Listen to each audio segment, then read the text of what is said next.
Hello, hello. Welcome to the New York Academy of Art. I am David Kratz, the president of the school and also a graduate of the school. We're so happy tonight to have Neil, Jenney, and Linda Yablonsky in conversation, or in interview, I should say. First of all, I'll start by saying that I had the great pleasure to go to Neil Jenney's studio about a week and a half ago, and you've never seen anything like it, I have to say. It was described to me as a loft, but it's actually like a football field. It's so enormous, and it's like 10 lofts put together, and there's his work and other artists' work and all kinds of stuff going on, and it is the most lovely, art-filled and art-fueled space full of great energy, and I just fell in love with the place and with Neil at the time. And, I loved his story. I love his stories, I should say. For about 2 hours, they kept coming, and I didn't notice the time passing at all, so I'm very much looking forward to hearing them tonight, especially about the early days of him getting started and how he did, and sort of a testament to ingenuity and perseverance and resourcefulness and making things happen, which I think is something especially good for our students to hear. He's also our honoree at the upcoming Tribeca Ball, which is in, a week from Monday, and I hope you will all come. It is a super fun night, and I have to say we're really happy that he agreed to be on our honoree, because I really feel he embodies what we stand for as a school. And on to Linda Yablonsky. We're thrilled to have her here with us. She is one of the most well-known and respected art writers around. She's had a career that has lasted over 3 decades and stayed relevant the whole time, which is not something that most people can say. She writes and has written for all the important art publications, and now does a regular monthly column in the art newspaper. In the art newspaper called New York Insider, which is probably an apt description of Linda herself. She's currently writing the first full biography of Jeff Koons, and I can't think of a better interviewer for Neil tonight than Linda. So give them both a hand. We're thrilled you're here. Thank you. Thank you, David. Can everybody hear me? Hi, Neil. Thank you all for coming. Can I ask before we begin, how many actual students are in the room? Okay. So I do have to explain a few things. I'll get to that as we go along in this narrative of Neil Jenney, an iconoclast of the very first rank, who began in Boston. This is him and his studio in Boston. What year was this? 1966? Is that right? 65 or 66. Yeah. Yes.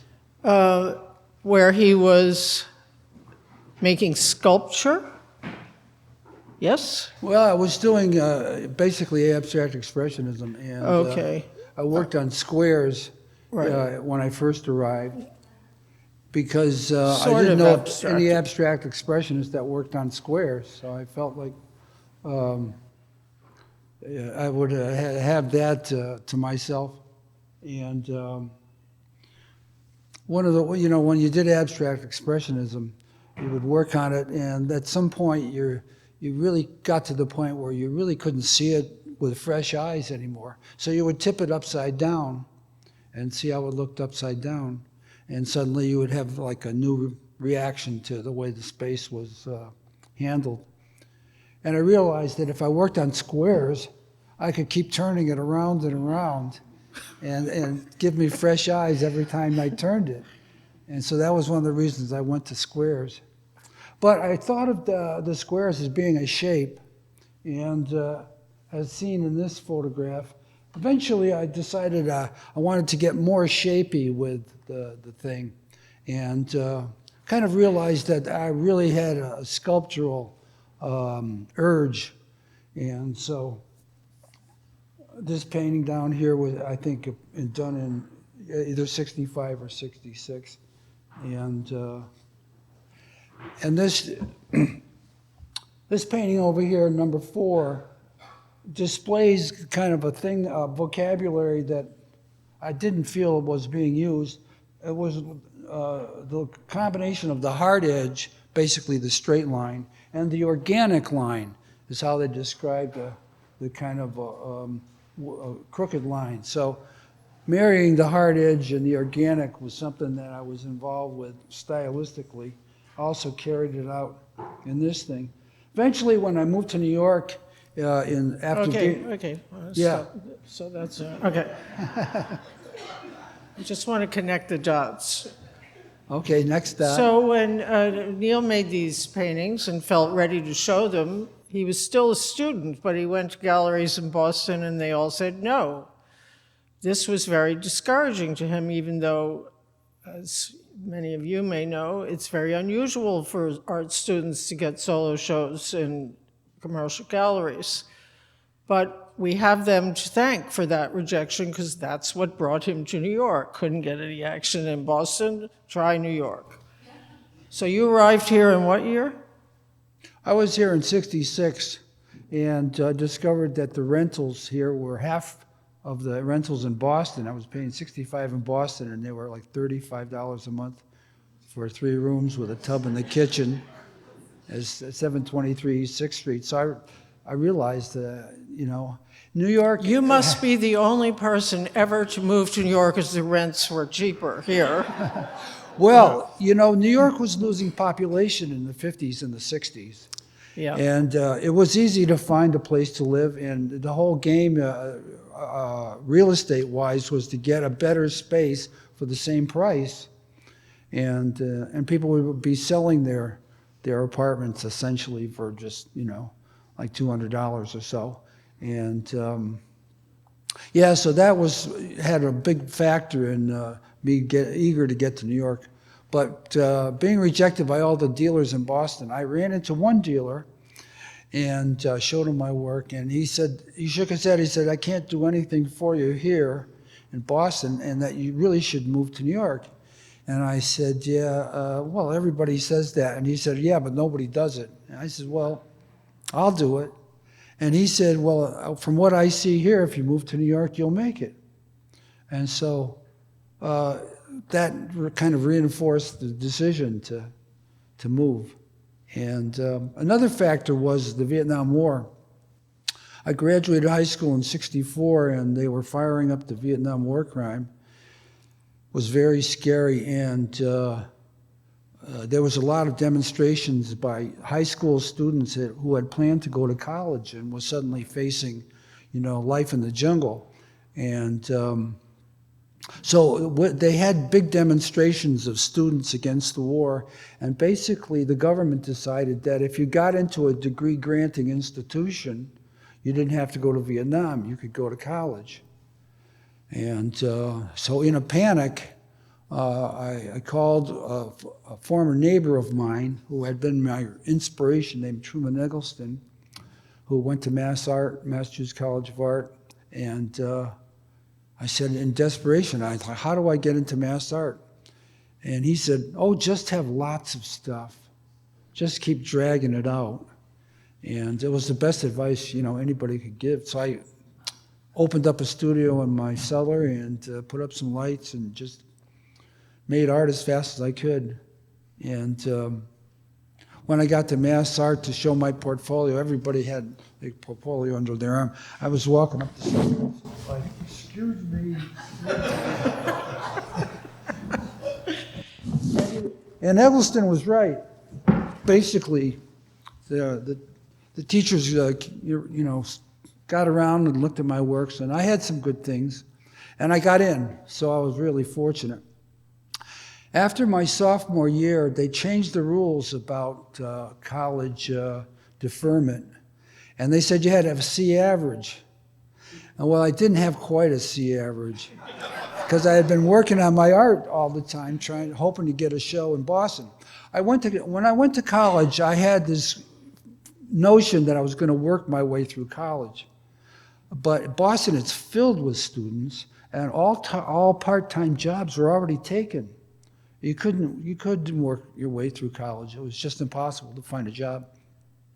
So I was basically starving. I couldn't afford to be a student. And my only hope was to get a show on Newbury Street. And when it came time, they all said no. And anyway, because I didn't have a C average, I got drafted. And I had long hair, kind of a hippie look. And when I had to go to New Haven, my parents were living in Torrington, Connecticut at the time, and I had to go to New Haven for the physical. And I come from a family that we were never allowed to ask any questions about World War II. My parents and that whole generation never wanted to think about it again. And so the whole war, was like the most scariest prospect imaginable. Anyway, I had to go to New Haven for the physical, and this was after my sophomore year, and I was shaking like a leaf, and I was on this bus with all these kids that had just graduated from high school, and they were laughing and joking and acting like they were going to be in a John Wayne movie. And I knew it was going to be horrible. Anyhow, so I got to New Haven and was involved with the physical. I was like shaking like a leaf. And I was lucky enough to gain their attention. And so I flunked the physical. I was just scared to death and shaking like a leaf. And they told me, listen, you don't have to go to Vietnam. So I was ready to burst with joy, but I had to keep shaking. And I did it until I got on the bus going back to Boston. So once I got out of the war, I realized that I don't have to stay in school. And so then I showed my work to the dealers, and they all said no. So I got a job driving a cab in Boston. They wouldn't give a student a license to drive a cab. I guess they had bad experience with that. So when I went to get a job driving a cab, they asked me if I was a student. I said no. They said, okay, you can do it. And so I worked for like 64 straight days until I had a little accident with a truck in front of me that had some pipes sticking out the end. And when he went to make a turn, he kind of whacked into my headlight. And so that was my taxi career, town taxi. How did you get to New York? By what mode of transportation? I had some money, and stupidly, I owned a bed, and I felt like, because I had bought it, and I felt like I had to bring my bed to New York, which I really shouldn't have done. So I rented a U-Haul and moved to New York in a U-Haul, yeah. And so I had a rental of $35 a month. I paid first and last month, and I had $209 left. And I had, at the time, I was doing kind of sculpture, and I did some. Yeah. So wait. Linear Hold on. piece that's depicted How did you on move from the painting to the sculpture? What's that? You moved to doing these linear, Yes. very minimal sculptures. Basically, the vocabulary that I had of the hard edge, straight line, and the organic line, I realized I could do that in 3 dimensions. And so I got aluminum bars, and one of the pieces that depicted number 6 right here. And I was fortunate enough, at the time I had drawings while I was driving a cab of light pieces. And I didn't realize that my light pieces were impractical because they drew so much electricity. There wasn't enough electricity in the sockets to really fire them up.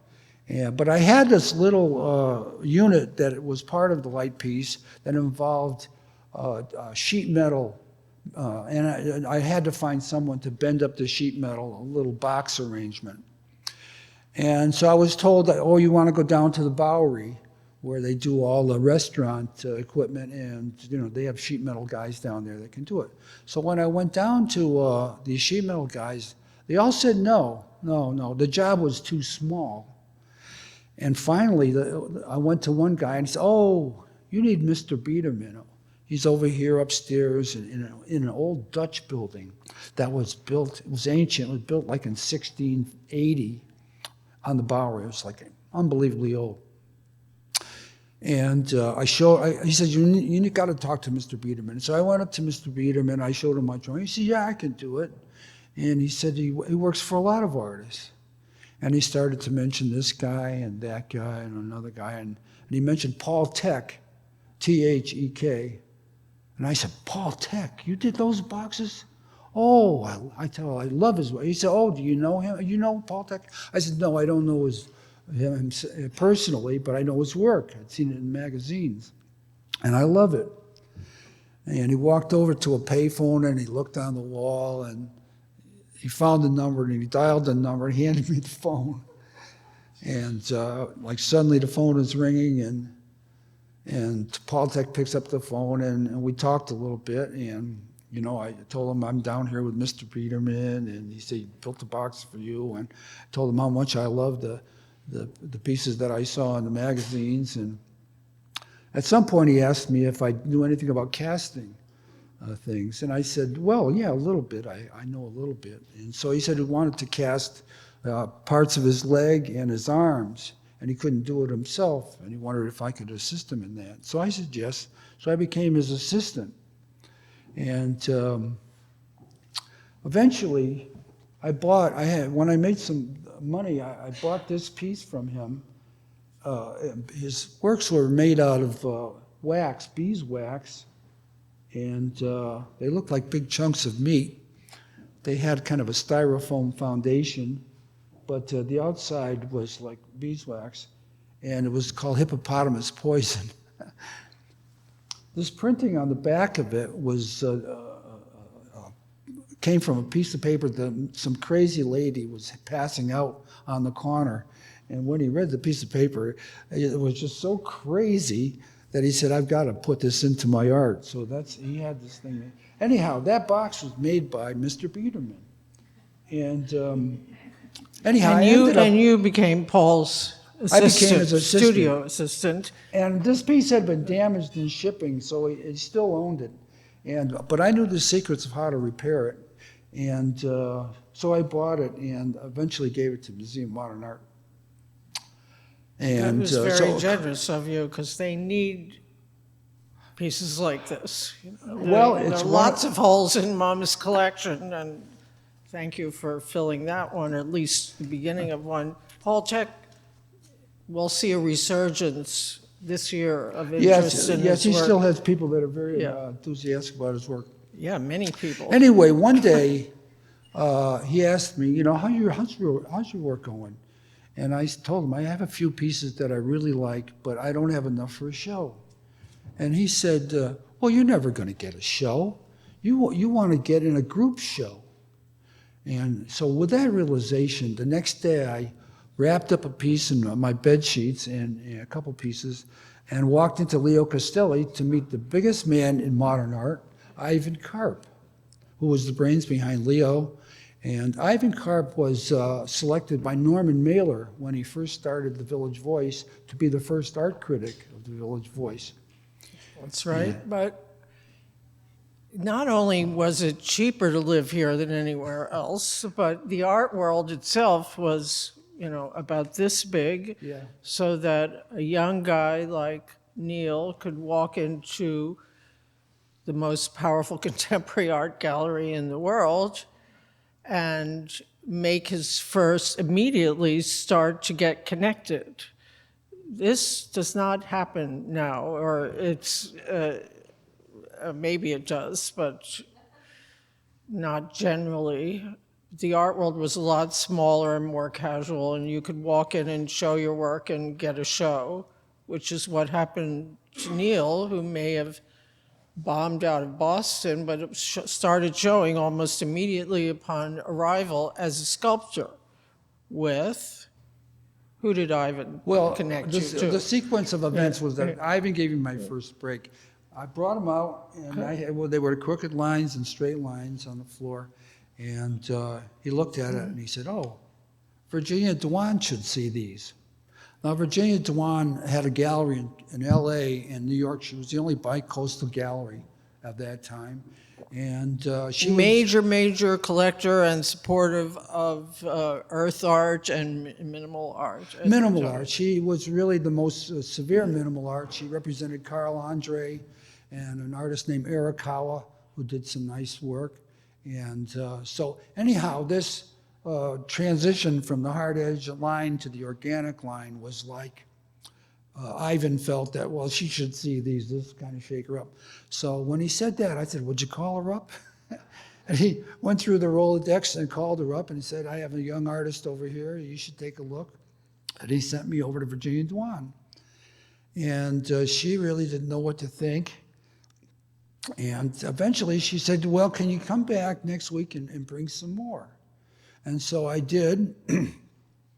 And the aluminum bars, I decided that they looked a little minimal, and I decided that I really needed to paint them to be like more farther away from the whole minimal statement. And I knew that if I painted them with regular paint, there would be a lot of cracking of the paint and everything. So they had just invented silicone rubber for sealing satellite systems that went into outer space. And I had a tube of that stuff, and I realized I could mix that with powdered pigments and make a paint that I could apply to these square aluminum bars, and it would look even more non-minimal. And so that's what I did. Well, at some point, Virginia Dewan said, what are they painted with? And I said, oh, that's a rubber paint that I developed. And she turned and looked to her assistant, John Weber, and said, isn't Dick Bellamy doing a rubber show? And I said, Dick Bellamy, would you call him up? And she did. And he said, yeah, send him up tomorrow. So I went up the next day to Bellamy and laid it on the floor. And this is for the Dick Bellamy on the right, yeah. Ivan Karp on the left in this picture. Anyway, Bellamy came out and looked at it, and looked at the ceiling, took off these glasses, put on a different pair of glasses, looked at it, and walked around and looked at the ceiling, looked at it, and said, you know, I like this very much. I'd like to represent you. And I was 21 years, 2 months old, and yeah, so I was in a group show. Richard Serra and I, we started on the same day as 58 years ago. And he was on the wall, I was on the floor. Yeah, so that was the step-by-step to get to Dick. And Dick Bellamy was already a legend among dealers in New York, and promoted and supported the post-minimalist generation. But then one day, a young curator from the nearly brand new Whitney Museum came in. She was looking around. Her name was Marcia Tucker. And you take it from there. At some point, I went, this 67, I showed linear pieces, and I just wasn't making any sales, and basically, I decided that I wanted to find my materials to make my art, so I just spent all day looking in dumpsters, and I could find a lot of fluorescent lights and some, construction materials. And basically, I started doing these works that were described at that time as environmental works. Some people called them theatrical, but they were like assemblages of these things. And this is an example here of a piece I called, that had originally everything was called Untitled. And one day I walked into Bellamy's and he said, listen, Jenney, you gotta name your pieces. The Untitled is no good. And I said, why? He said, well, so we can talk about them. So you can say this piece and this title, and instead of just Untitled, it was too open-ended. I'm with him. So as a writer, I can tell you it's almost impossible when everything is untitled. Right. But when it has a title, you have a reference point, somewhere to begin. So I realized, I didn't want to wax poetic on the titles, like autumn leaves and stuff like that. So I decided I would name them after people that had been benefactors, to me, helped me out. And so this piece here is called the Richard Bellamy piece. And basically, this had the format of these things and those things relating. And Bellamy's, one day I walked in, I was doing installations at the Jewish Museum working for Kenneth and McShine at the time. This is in '68. And Bellamy after closed the Green Gallery on 57th Street closed, he got an office in Noah Goldowski's gallery at 1080 Madison Avenue. So I would walk over at lunchtime every now and then. And one day I walked into Bellamy's and he said, "Oh, so-and-so was here and saw your sculpture and loved it and understood it." And he said, I said, "Dick, that's really nice, thank you, and I really do appreciate that, but nobody's buying anything." And Bellamy said, "Well, Jenney, nobody's got floor space. Everybody's got wall space." So I said, so I took a linear floor piece and I put it on the wall and bam, I started to sell. And so I realized the money's on the wall. Anyway, I walked into Bellamy's one day and he said, "Hey, Jenney, you want to have a show in West Germany?" And I said, "Dick, I didn't move to New York to have a show in Nowheresville." And he got really upset. I said, wait a minute. Do you think I should have a show in West Germany? He said, "Yes, I do." I said, "Okay, I'll do it." So he got a big grin on his face. And he introduced me to Ursula Sverner, who was assisting her husband, Rudolf Sverner, looking for someone to show in November of '68.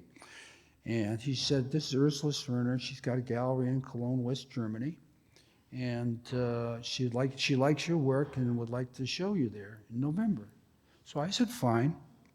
So I went to, and so they said, "Well, we can't afford to ship your art over, but we can give you a plane ticket and provide you with a studio, and you can make your art there." And so I said, "Okay, fine." So when I got there, they said, here's a girl. She has a car. She can help you get the materials you need. So I had this drawing of basically a pyramidal formation of rocks kind of piled up on each other. And I was going to show them with some plants and stuff. So I showed her the drawing, and she said, "Rocks? I don't know." And I suddenly found out that all those rocks in the Rhine Valley were claimed by someone like 1,000 years ago or 500 years ago. There were no rocks. They were in castles and foundations for buildings. I couldn't believe it. No rocks. Anyway, eventually we found a couple of little rocks. We were driving around one Sunday, and we went by the sand pit, and they had these little rocks about the size of a half a loaf of bread kind of around the entrance. And it was a Sunday, and I said, "Well, stop the car. I can get one of these rocks." And I bend over to pick up the rock, and I hear, "Hey!" I said, "Holy shit." We get back in the car, and we took off. Anyhow, You had a show at I had found some old wood that they were throwing away, and that was very helpful. Basically, and I had this drawing of like an office desk and some chairs with a pile of like neon elements like on top of the desk, and like from different signs, like discarded elements, and there was lit on top.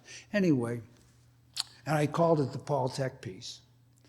And oddly enough, it still exists, and it's now at the Museum of Modern Art in Vienna. Oh. And so that's like the only piece that survived that show. But when I came back... Wait, hang on. So at Rudolf Sverner, you showed sculpture? Sculpture, 9 pieces, yes. And okay. When I came back to New York after the show in late November or whenever it was... But wait, the sculpture wasn't on the wall? Some of them were. Okay. Yeah, some of them and were. it sold. I think he sold 3 or 4 of them. Okay, so the money was on the wall. What's that? Yeah. Yes. Okay. Yes. Rudolph And on the Smart. floor with the desk piece. Yeah, I also had things on the floor. But when I came back to New York, the whole scene was infested by photorealism. And basically, it was Ivan Karp's gallery, OK Harris. He separated from Leo and opened up in '69 or '68, I guess. And people had come into him trying to get into the Castelli gallery, and he would tell these artists that, you know, the schedule is all lined up for maybe 2 or 3 years ahead, and there's no room in the Castelli gallery, but they would take their photographs and stick them in his back pocket, with the notion that he might want to show these people at some other time. And that's basically what he did. And so he was promoting photorealism. And photorealism was basically second generation pop. Pick an image of America, like pickup trucks and storefronts, and do it over and over again. And it was basically kind of a stale idea or a bad idea done pretty. And I was talking to someone, I said, it'd be better if you had a good idea, did it terrible. And so then I realized, you know, that'll be on the wall. I think I'll do that. So I started bad painting, like this one down here, this little kid and the dog. And anyhow, and so I had titles, but I didn't have frames. And Bellamy, through the grapevine, heard that I was doing paintings. And he was really upset that I had abandoned the sculpture. And he complained about it. And I said, Dick, it's a good idea. And he said, listen, Jenney, you want to sell this stuff? Go ahead. So he made me a dealer, which is the greatest thing that ever happened to me. And yeah, so it worked out that he kind of fought the notion that the bad painting had any import. But other people, and in particular Holly Solomon, who was one of the Dick Bellamy girls, I followed him around and listened to every word he said and was crazy about Bellamy. Holly Solomon got it right away. And Ivan saw one and he got it right away, Ivan Karp. So I was able to sell it to Holly and to Ivan, and basically. And Holly Solomon at that time did not yet have a gallery. No. She was although she would eventually. And she had, was I think the first. She was, as far as I recall, Andy Warhol called her the first superstar, because she was the first one to have her portrait done by Andy in multiple, images. It was kind of famous. Anyhow, she's a superstar. So she was the first one. But this was long before she had a gallery. Ivan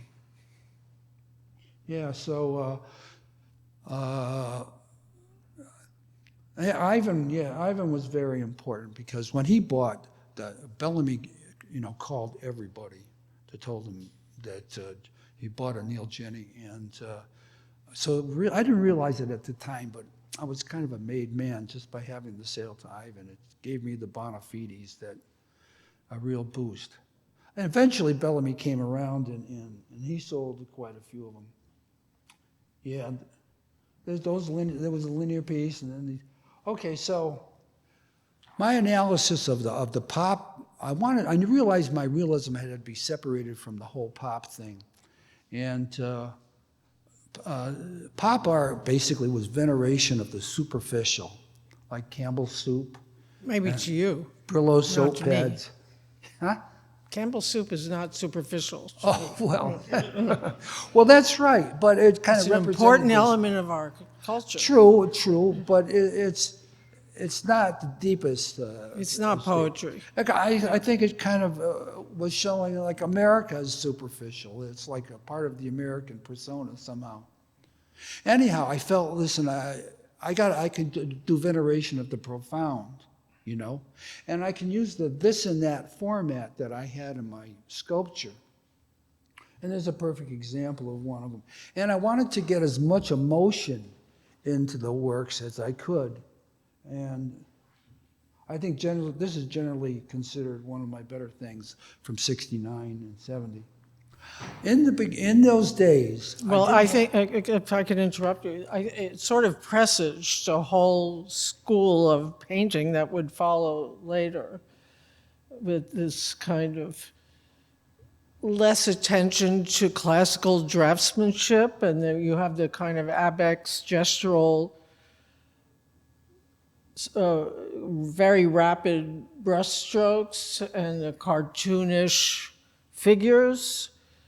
And a kind of abstraction of emotion almost in this. So there's a lot going on in it. It's very dynamic, and I can understand why. Who picked? Did someone buy this at the time? This is called Girl and Doll, in case anybody didn't get that. Well, what happened was when finally I had a show in 1970 of the bad paintings with Bellamy, Godowski Gallery, and so I had been selling them for about a year, and On your own? On my own, yes. And basically, my prices had risen to $900, and so I was getting 60%. I was getting $540, which was pretty successful, and can we talk about the frame on okay, this yeah. painting? So, well, I didn't have frames. I had titles, but I didn't have frames because I thought frames were decoration, and I thought of bad painting as being pure, and I didn't want to decorate some purity. When I decided after doing bad painting in '69 and '70 for 2 years, it morphed from basically bad drawing and bad painting to good drawing and bad painting. I realized that I really wanted to do good drawing and good painting. I wanted to go to the other extreme. So for the first time, I started to read about art history, and I read that the Greek analysis of what a painting is that you're looking through a window onto a scene. I was struck, I was stunned. I realized that the frame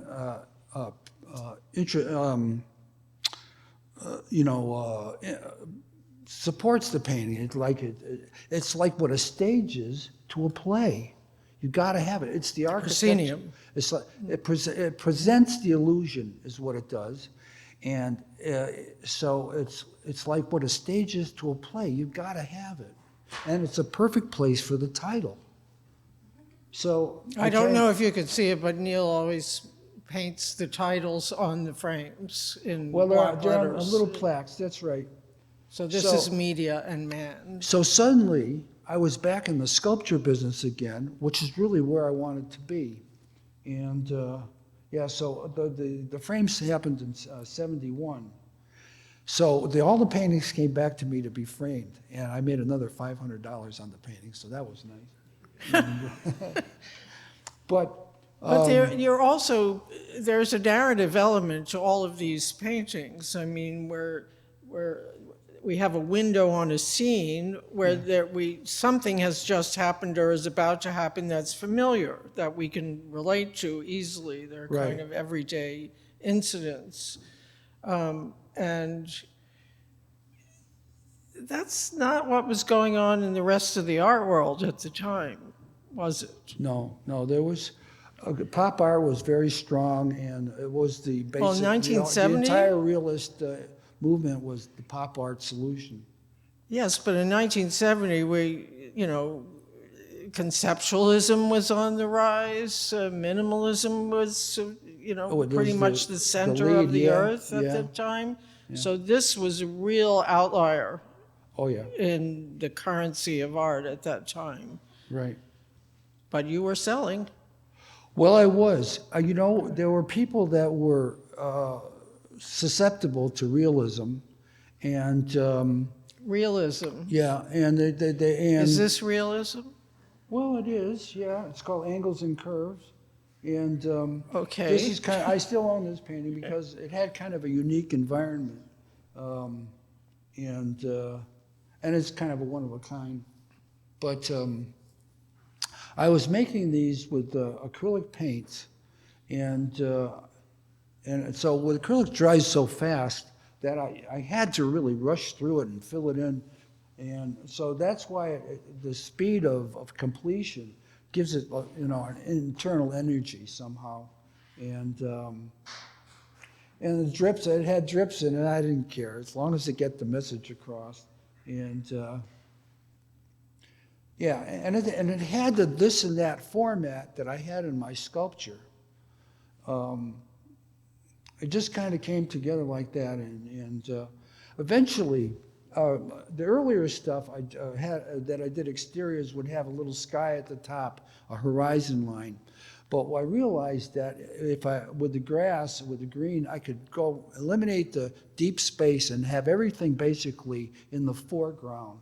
There's an example. Yeah. There's some grass for you. Trash and trash can. Yeah, it's about like they're throwing the cans but missing not quite getting them in there. But you would see a scene like that in New York, with the trash all around the trash can and nothing inside. I never saw a trash can with nothing inside in the city. They're usually overflowing. Well, they emptied them every now and then. And we don't have grass either. That's what I mean about realism. What's it? It's not realism. It's a representation of objects. It's idealism. I will say you're right about that. Well, then you went in a couple years later. Well, Tell me about this. When I did bad painting, I started with bad drawing and bad painting, like the Median Man. Well, wait a But minute. then- You weren't calling it bad painting at the time, were What's you?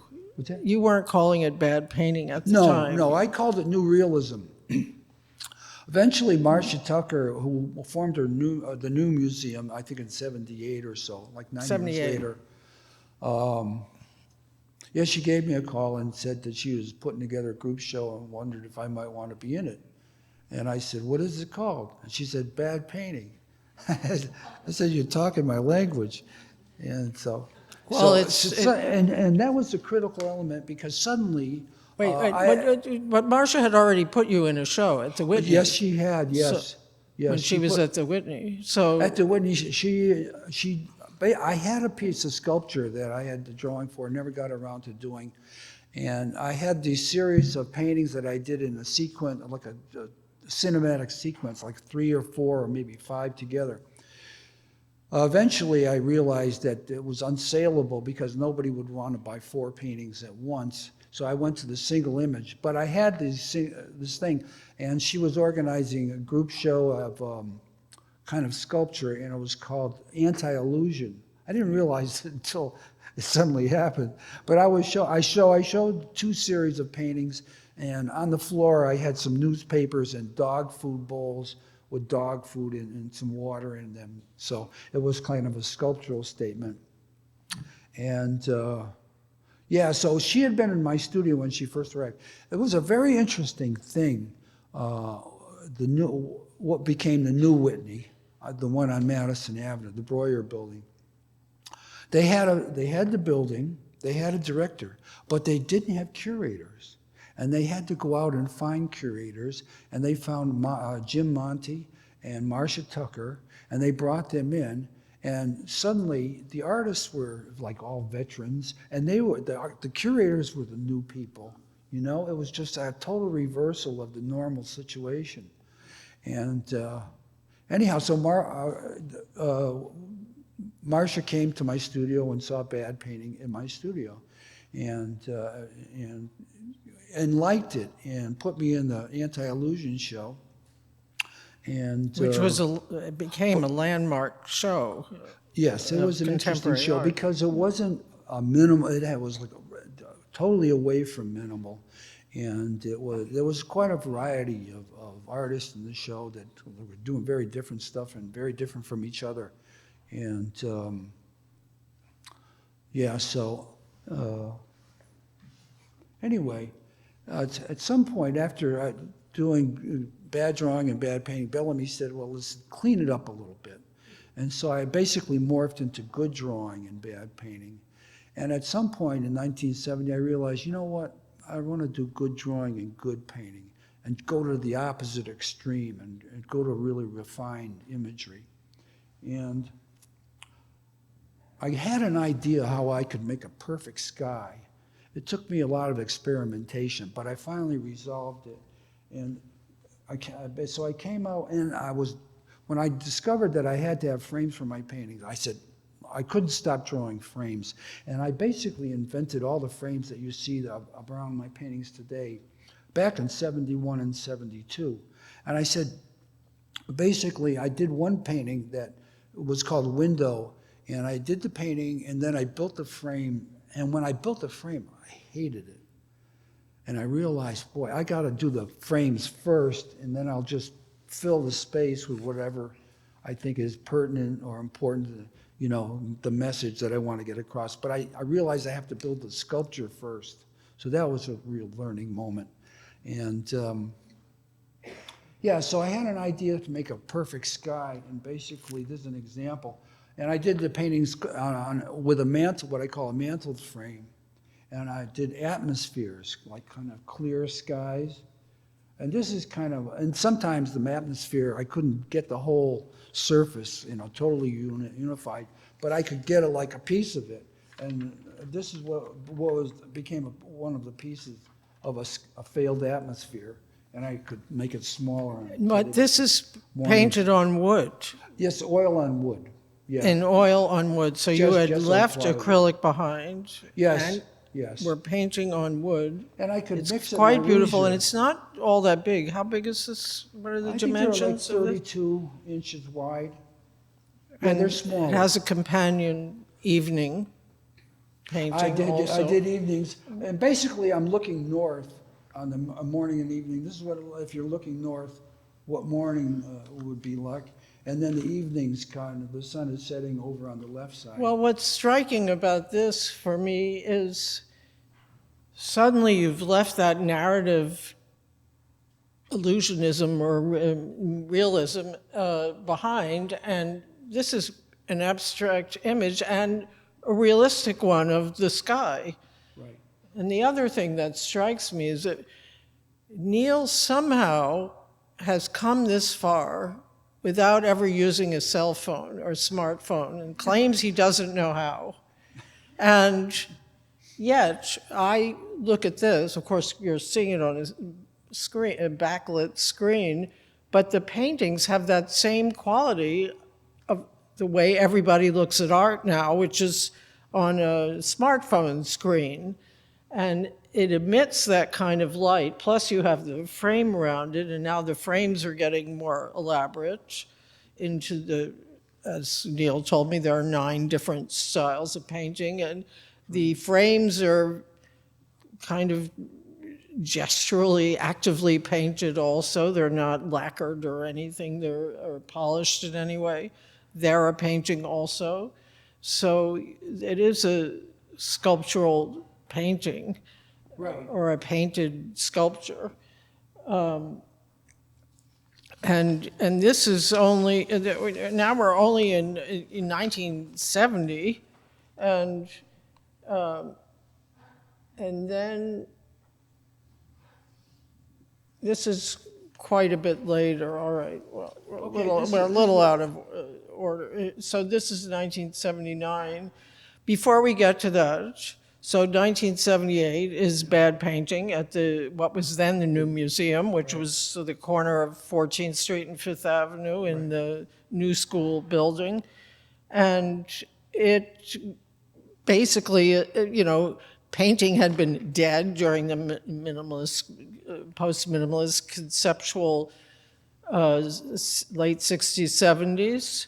And yet, so Marcia went around the country and found a lot of artists who were making figural works, but not following any rules of classic draftsmanship, and in fact, breaking every rule they could. Neil was a natural for that and really ran with it. I just want to read what Marcia wrote about the premise for that show, which was kind of foundational for you. Bad painting is an ironic title for good painting, which is characterized by deformation of the figure, a mixture of art historical and non-art resources, and fantastic and irreverent content. In its disregard for accurate representation and its rejection of conventional attitudes about art, bad painting is at once funny and moving and often scandalous in its scorn for the standards of good taste. What do you make of that? Well, I think it's kind of accurate. It kind of encompasses a lot of different efforts toward imagery that she presented in the show. But basically, she said bad painting, good art. And I think that made a lot of sense. Well, it allowed painting to come back into the, the center of attention. The next thing we knew, we had neo-expressionism and, there was runaway success. I think one thing, that there was parts of the minimal movement that were very well, painting was very well represented with Stella and, and some of the real formal, But it wasn't narrative or figurative painting. No, it wasn't really a narrative. Yeah. So around the same time, you started doing these landscapes, again, very involved in light. This is moonlight. Yeah, it's a moonlight painting. It's called And Venus, again, I Venus don't, from North America. to me, not the least bit realistic, but it representational of, sky, boulder, forest, water, and the reflection of the light in the water. And different format. The frame I call a wide side, right? Which is and it's my frames were seamless, basically. I call them, or clear face. There's no miters in them, and the reason there's no miters is because when you do a watercolor and you cut out a mat, you basically just cut out the center of the hole for the mat, And so I realized I could do that with a sheet of plywood. So I would eliminate all the miter seams and everything. And so this I call clear face or seamless. And basically all the seams are on the sides of the frame.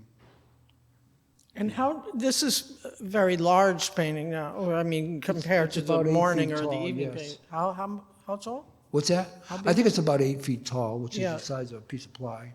And, or this, horizontal, which has a kind of mantle on the frame. You could rest or drink there if you were not thinking. This painting is about a little over 12 feet long, and it's called North America Divided.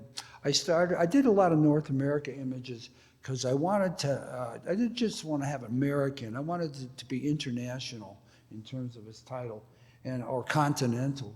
And so I started the Divided series back in 89 or 90 with the breakup of Yugoslavia, Serbia, Bosnia, Herzegovina, and the kind of barriers they had between them was like Iron Curtain barriers. And I said, this is how we do it in North America. One strand of rusty barb, and there's Canada, and this is United States. And it says a lot about our culture and about private property. And so that's how I kind of just started the Divided series.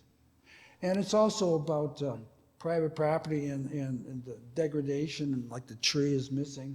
But if you look at it, it has a little sapling pine coming up, and which side of the line is it on?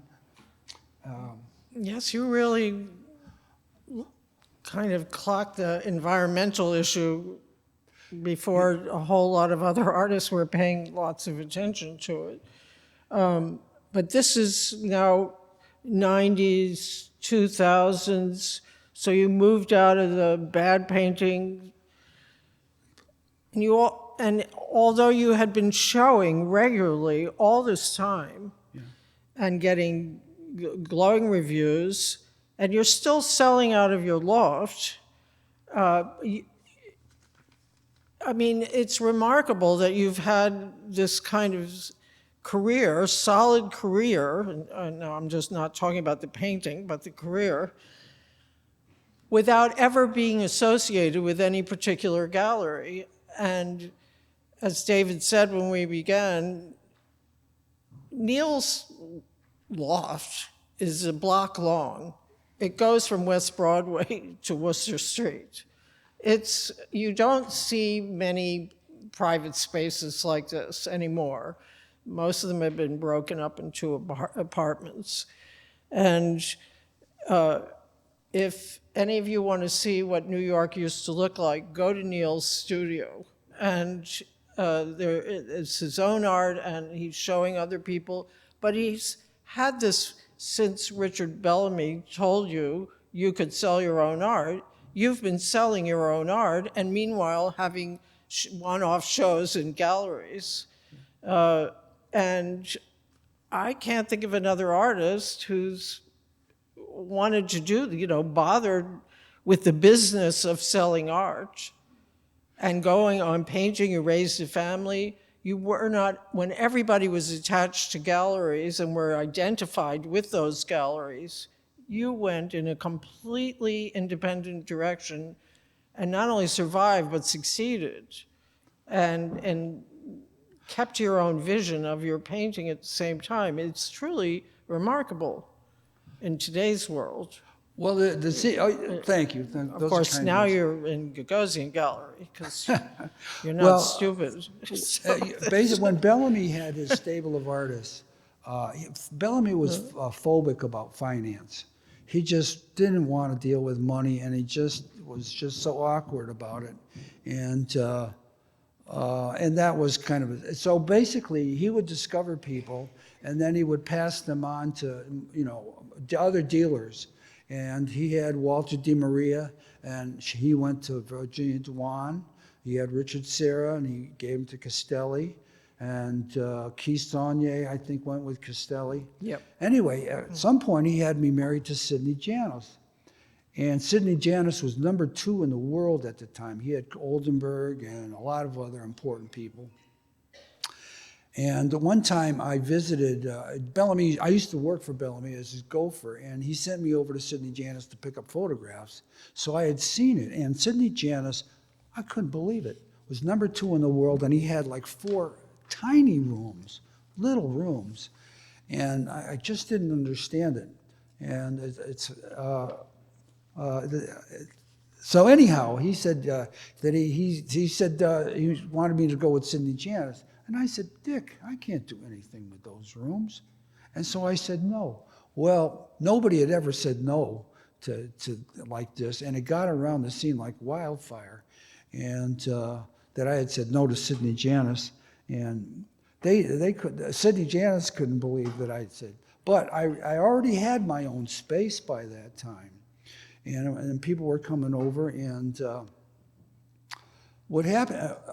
I had my own space, and I was trying to get people to come over, and basically, so I had this plan that I would go and talk to the secretaries at the galleries. And I said to them that, listen, once collectors come in, ask them if they visit studios. You mean the receptionists? The receptionists, Okay. yeah, the secretaries or receptionists. When collectors come in, ask them if they are interested in going to studios. And if they say yes, bring them over, and I'll give you a finder's fee or a commission if we make a sale. Well, I couldn't get any of these receptionists or secretaries to go along with my plan. It was very frustrating. And so one day I was at a party, and I look across the room, and I see John Weber's wife, Anina, little Anina, now known as Anina Nosay. And I said, well, she's not a secretary, but let me go over and talk to her. So I went over there, and I told her, maybe she could I just bring- want to point out how the things in the art world work, okay? So you meet Ivan Karp by walking into Castelli. You meet Virginia Dwan, who connects you to Richard Bellamy. You go to your sheet metal guy who connects you to Paul Tech. And so John Weber was working for Virginia Dwan and later had his own gallery in Soho. And he was married to Anina Nosay, and who eventually opened in 1980 80, I can't remember what year, 81, 82, opened her own gallery in Soho.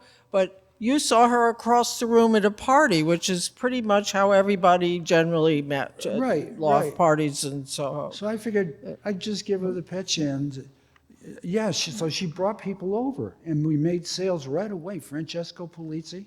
She also brought Vivian Horan over, and Vivian had a nice apartment on 64th Street, just off Madison, and a beautiful wall in her living room, and I started to sell to Vivian, and so I was selling to dealers, and eventually, at some point, Anina got her own space on West Broadway and had a gallery. And one day I get a phone call, and she says, "Neil, can you come over, please, to the gallery? I want you to meet my new partner." And I was, "Partner? Are you kidding?" She says, "Yes, Laddie Gagosian." All right, I just want to make clear, and it was Larry's loft, and Nina wanted to show work there. No, it was Nina's loft. No, yeah. it wasn't. They were partners. No. Well, that's what she told. Well, this is what she told me. This is all I'm saying. Anyhow, she said Laddie Gagosian. So I knew an artist from the West Coast named Laddie Dill. And I was thinking, gee, they got a lot of laddies out there. Anyhow, so I go over there, and it's Larry. And she says, "Neil, can you help Laddie out?" And so I gave him a couple bad paintings to sell, and he did. I didn't realize he had a billionaire out there, the collector. But anyway, that's how I met Larry, and through Anina. But anyhow, she was really the straw that stirred the drink for me, because she brought me people, and she made sales, and she discovered Basquiat, and David started with David Sally. and David Sally, They showed in that loft. and she had what's his name? You're writing the book on him, Jeff. Jeff Koons. Yeah. And Jeff Koons told me that she said she didn't want to represent him anymore. He was a little upset. Did you hear that? Yeah, I've heard all about it. Okay. From both of them.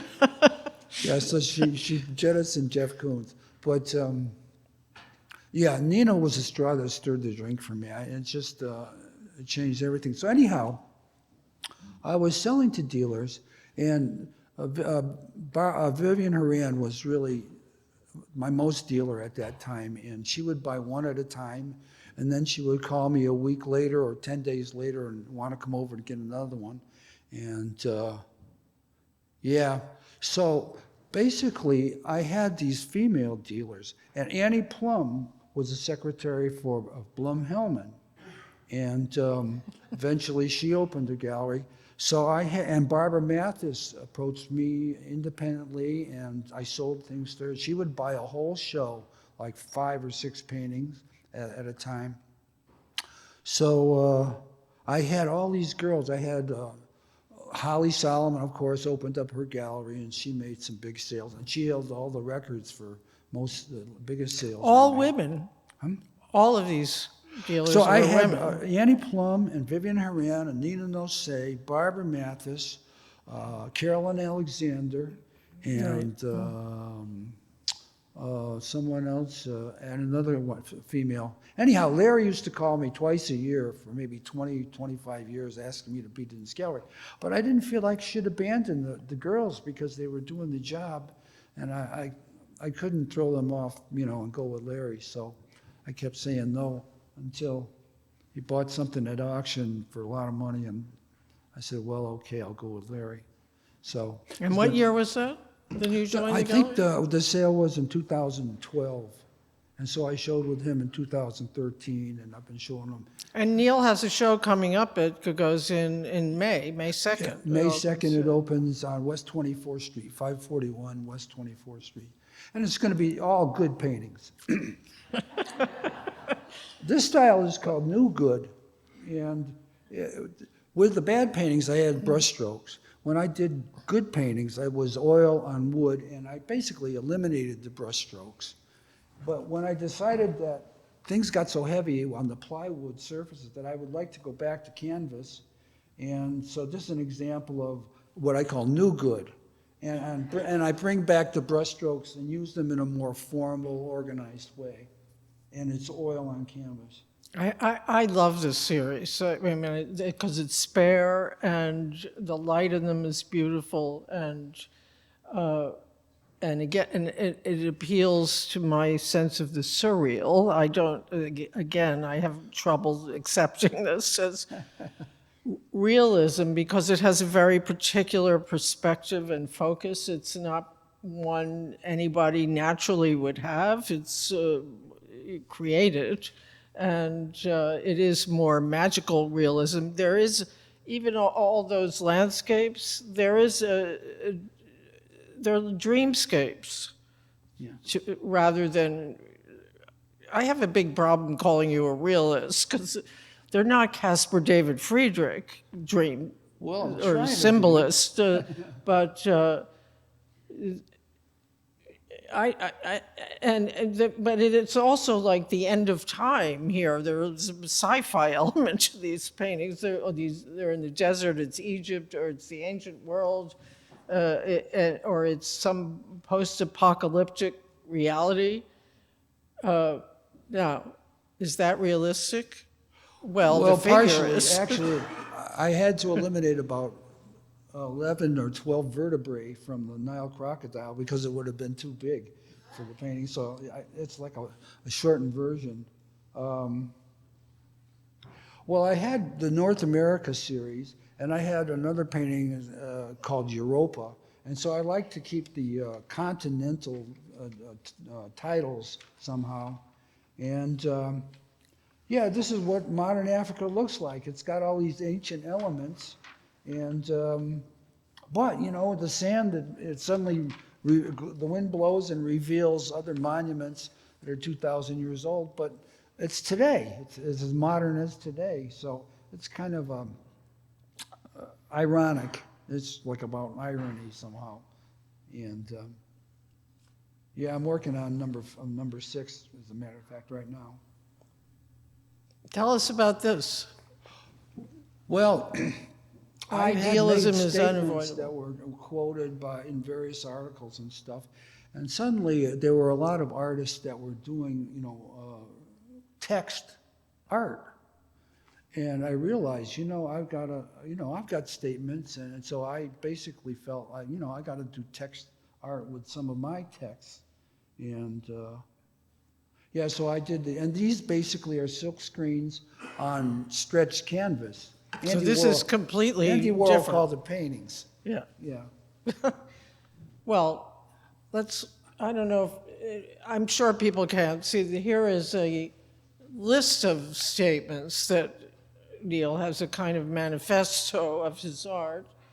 Do you want to read a couple of them? Because I'm sure nobody can Well, really I'll see start them. at the top. Yeah. Art is a social science. Art is the marriage of what and how. Art is nature adjusted. The artists are the critics. The artists are the dealers. Good art makes society more civilized. Art is a game in which one must discover one's own rules. Style is technique plus symbolism. Poetry serves format. The frame is foreground. One-point perspective is correct for paintings because paintings are frontal. Architecture is abstraction. All right. We'll stop there because we're running out of time. Yes. And thank you. You're a wonderful storyteller and a great painter and a very unusual artist, and I'm glad you're still with us and at the top of your game, it seems to me. Can we take some questions before we close?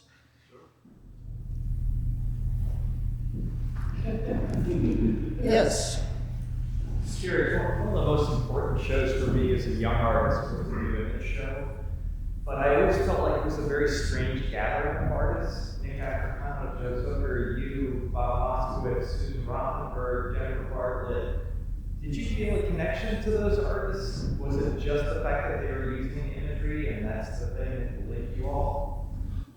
Yeah, I think it was just that, pretty much, that we were all kind of finding our own way in a realist format, yeah.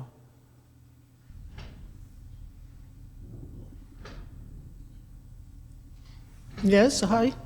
Who else got a piece named after them besides Paul Peck and Bellamy? What's that again? Titles? Yeah, who else got a piece named after them besides Oh, Bellamy and Peck? and Tech, well, Ivan Carr, I don't know if I named a piece after Ivan, but Noah Goldowski was one of my dealers, and, geez, let me think. I don't know. I'm just drawing a blank. Maybe you could show this other photograph of these the shaped paintings that possibly come with this. Did you? No, These? you guess you don't have it. The one with the hat on? No, we don't have an image of No. it. No. No. Sorry. No, we don't have it. Yeah. Well, it's in a book that published by Wakas Wajahat, one of my dealers. I'm gonna be showing the snow painting and the vegetate painting and yeah, come to my show at Larry's May 2nd, if you can. Yes. You never went back on the floor? On the what? On the floor. You never returned? Oh, you mean art on the floor? Yeah. Not really. No, nobody does it all. Yeah, no, I stay on the wall. It's just, it suits my temperament, I think, yeah. Please. I have a question. I was a kid. I started college in 1971. And my perception of the art world was about being anti-intellectual and making a joke of the concept of any concept or meaning. Even conceptual art was that.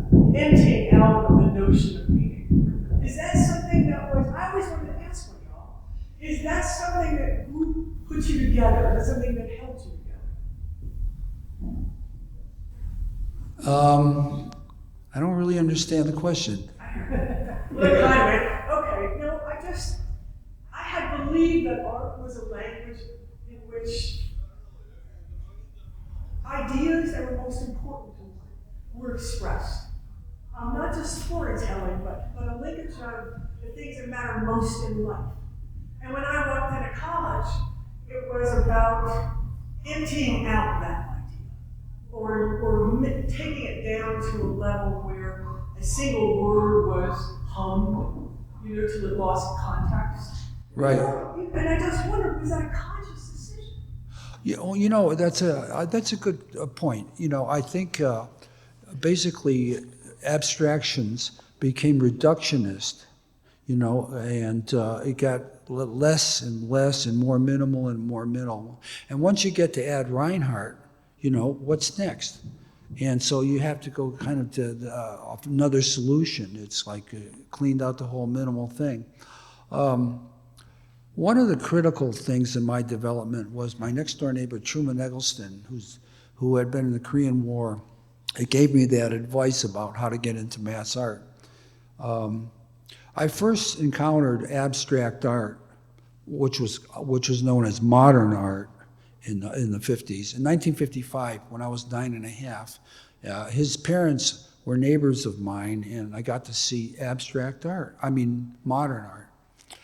And he was studying with Peter Volkus at California Arts and Crafts, having graduated from mass art at the time in 55. And he would come home in the summer and stay with his parents and visit for about 2 weeks. So I got to meet Truman Eggleston. And I said to him, "What about modern art?" And he said to me, "Well, what I do is called abstract expressionism. And it's akin to music. basically it's visual music. And suddenly I understood what modern art was about. It was being like visual music. It had a logical explanation.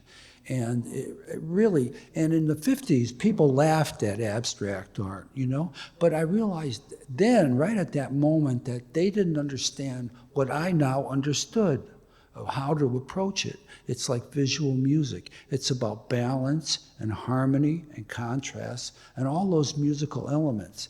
And suddenly, so this was in Westfield, Massachusetts, where I grew up. And there was not a lot of opportunities to see abstract art, but it was there. It was at the record store, on the cover of jazz albums, long play 33 1/3 jazz albums. That's where I discovered Franz Klein and Robert Motherwell. They were my favorites. And when I would go downtown, I would go to the record shop, and it would be Grant's or Newberry's, or I can't exactly remember which place. I think it was Newberry's. And I would look at them again because they didn't sell too well. So eventually,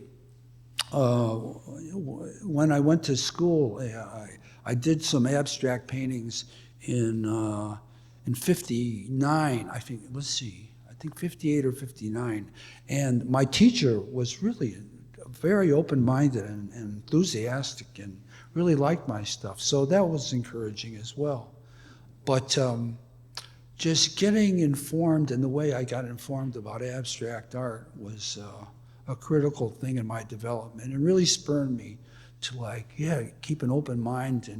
And I was always the kid that could draw pretty well. I think every class has a kid like that.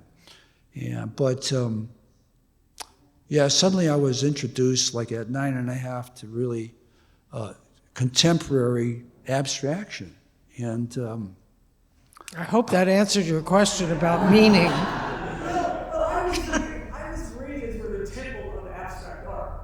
And I always wondered if what came after was basically a send-up in a way or anger towards those men cared deeply about what they were doing and were highly intellectual about what they were doing and very hard on each other. And They were snobs. They were hard. And then what came after was the opposite. I always wondered if it were a reaction to abstract art, to be honest with you. What came after? what came after abstract? Yeah, it was a counter. It was basically a kind of anger at the pomposity, perhaps, of the abstract guys, because they were heavy duty. I just always wondered, they were humorous guys. I mean, they were the guys who taught me. So I just always wondered if there was in the air, in the conversation of art, was some of it driven by being opposite man. Well, at some point I realized that you want to have your own solution. You have to develop your own style. And it kind of comes like step by step. And I've spoken to students, and I tell them everything you do is a step-by-step process. And at some point, you get to a step where you suddenly realize you can do it a little different way, and it might and get different results.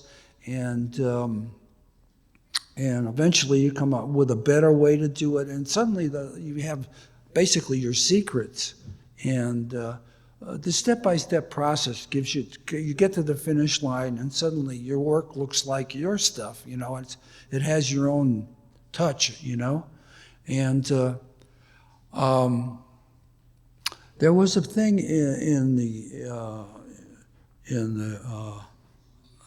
a big thing in the old days. I'm talking 50s and 60s. The question of, do you do studio visits? Okay. And basically, I was told the answer is no. And do you do studio visits? I visit your studio, you visit my studio. And I was advised, you always say no. And the reason was this. Basically, we accepted that the zeitgeist existed, that people came up with similar solutions at the same time. People grew at basically the same rate. And you didn't want to be in a position where someone, that you go to someone's studio and you see he's doing exactly your thing. And then when you leave his studio and suddenly the guy can say, oh, he was in my studio. And so you wanted deniability.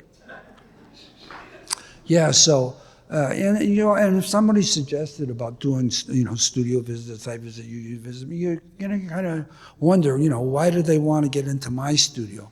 And a lot of them are looking for a solution or inspiration. And I always had my own plans, I wasn't drifting. Some people are kind of drifting and trying to find a place to land. That wasn't my kind of thing. I was always knew kind of what I thought I should do next and to advance whatever I was, my process. And so you didn't do studio visits. Then there were other things that I want to talk about, the business, the art business. In the 50s and 60s, all these dealers couldn't wait to get into studios. They just loved to go into studios. Their dream was to discover an unknown artist that was really good and thoughtful and productive, and they would buy 2 or 3 paintings and give them a show. And if that happened, you were considered to be a taken artist, okay? No other dealer would try to poach you. No other dealer would try to entice you to leave that dealer and become, go with him, because they would be ostracized, So that was one of the things. I didn't want to be a taken artist because then other dealers wouldn't approach me. That opportunity would be closed. Also, there was a lot of unwritten laws that were held to very firmly. One was you can't raise prices between shows. You had to have a show to raise your prices.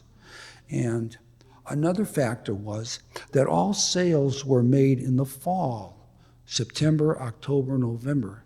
So there used to be a lot of backbiting and bad-mouthing. Oh, you're not going to give him November. Oh, and so you always had to fight. And if you had a show in the fall, it was basically 3 weeks at the most, because that's when all the sales were made.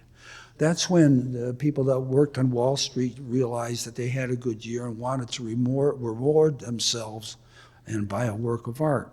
And so springtime was all group shows, basically, or unfortunate artists that get a one-man show, but suddenly, there's no buying public. There were no collectors when we started in the 60s. They said there were 9 collectors. And everybody knew who they were, and if you didn't sell to them, you didn't sell.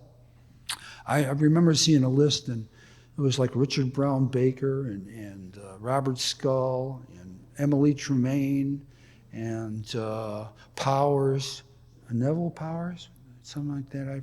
I forget the names, but anyway, yeah.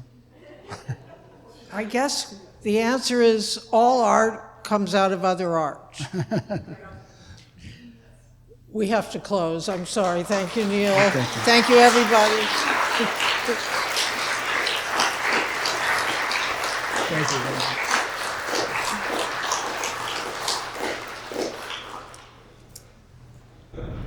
Thank you so much. That was great, and it was so honest and pure and wonderful, and I loved it. Thank you, both of you. And come back for the Tribeca Ball.